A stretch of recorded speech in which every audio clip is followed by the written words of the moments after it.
When was the last time you were truly proud of yourself? Most of the people don't even know how to answer this question, not because they haven't achieved anything in their lives, but just because they don't allow themselves to fail. Hello everyone and welcome to High Soul Podcast. In today's session we will talk about why it is so important to congratulate yourself even after the everyday goals you set. We live in a world where the moment you achieve something, you move the goalpost.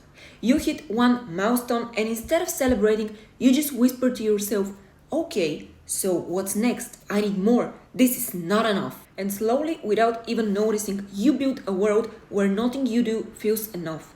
Not your achievements, not your growth, and not your healing. And believe me, I know this feeling very well.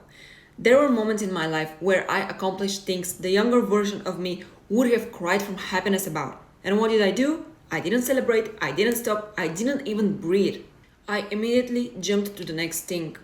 When I built something, when I learned something, when I overcame a certain experience, whatever it was, I always felt the pressure that it just wasn't good enough, and I still have it. It's like I'm running a marathon without a finish line, because every time I get closer, the line just moves further away. And do you want to know what happens next? You start a cycle of constant dissatisfaction. A cycle where even your biggest wins will feel small. A cycle where you forget who you were before you became who you are today. And wanting more isn't a problem.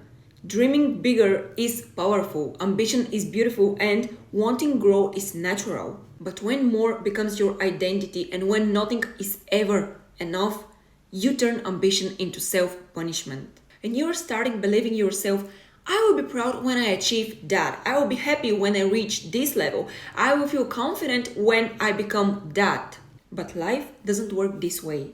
You cannot shame yourself into a better version. And you cannot hate into success. And you definitely cannot keep yourself chasing a feeling you refuse to let yourself experience. So being proud of yourself has nothing to do with your success. It has nothing to do with being perfect or with achieving every goal on your list. It's about acknowledging your journey, your courage, and your resilience. It's about saying, I am proud of who I am becoming, not only of what I'm achieving. It's about looking at the version of yourself who kept going when everything felt heavy. And just tell them you deserve a celebration, you deserve applause, and you deserve just to feel enough. So many of us even feel guilty for wanting to be proud of ourselves. We're thinking, I haven't done enough. I should be far, far away by now. Other people have achieved more, or I just don't deserve to celebrate yet. And that guilt, that constant comparison, it just steals the joy of your own life. You don't see how far you've come because you're too busy staring at the distance between you and your next goal. But the actual truth is that you don't need a certification, a certain amount of money, a title, or anyone else's validation to be proud of yourself. You don't need to hit a huge milestone for it to count. Because sometimes the bravest thing you have ever done are the ones no one else sees. And I'm talking about getting out of bed when your mind was heavy, trying after failing again and again, choosing kindness in a moment of anger, healing from what broke you, taking responsibility for your own growth, or learning your old patterns and starting something new despite the fear. And these are your actual victories of your life. When I look back at my own journey, all the things I built, the times I kept going, and all the moments I didn't quit, I realized something painful.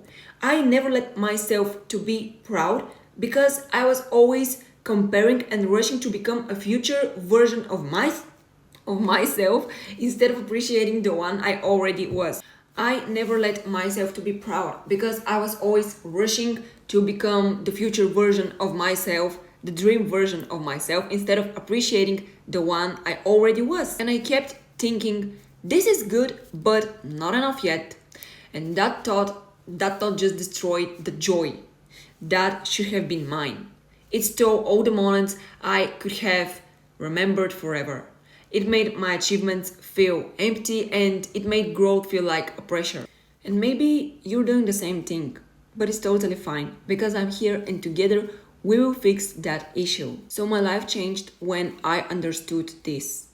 Being proud of yourself isn't something you earn. It's something you choose. And it starts with stillness, with presence, and with gratitude for the person who didn't give up, even when life pressed on every weak spot you have. It starts with telling yourself, I don't have to be finished to be proud of myself. I just have to be growing. And now I want you to stop and think of a moment.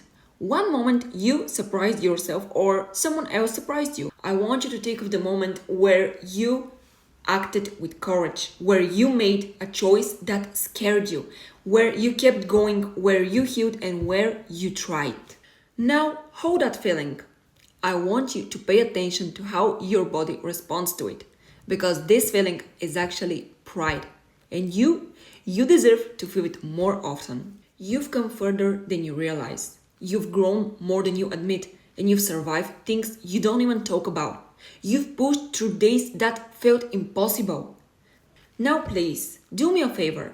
Don't treat life as something that becomes valuable once you reach perfection. Be proud of yourself now, at this stage, at this level, and at this moment, because the version of you who wanted to give up but didn't, this version of you deserves to be celebrated. And the version of you who is becoming someone powerful needs to know that they are already enough. See you in the next video where we will talk about why you shouldn't lower your standards for anyone.